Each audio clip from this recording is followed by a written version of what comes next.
Hey, welcome back guys. Now let's talk about how you can change the battery in this Chevy Corvette key fob here. It works for these models 2014 and 2019 and you don't need any fancy tools, you just need only one battery like this 2032 and you can find this battery in the description and also a small flat screwdriver. And now when you're ready, let's begin with the tutorial. The first thing you need to do is press this button over here, and when you press this button, this way you can very easily pull this mechanical key out. Now, when you remove the mechanical key over here, take this fob now and turn it like this. This here is the side with the buttons facing down, and this here is the back piece. And right on this side, you see this hole.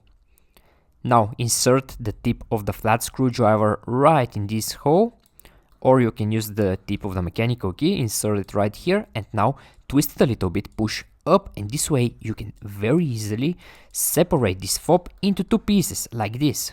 This is the whole idea here. And now when you separate into two pieces, leave them on the table like this, and now it's time to remove the battery. To remove the battery, it's very easy. Just take again your small flat screwdriver and just insert the tip here or here, and doesn't matter, and just push the battery outside. And now when you remove the battery, here in the same place, just insert your new battery like this, and also make sure this here is the negative side. This here is the negative side that's facing up. So this step here is very important.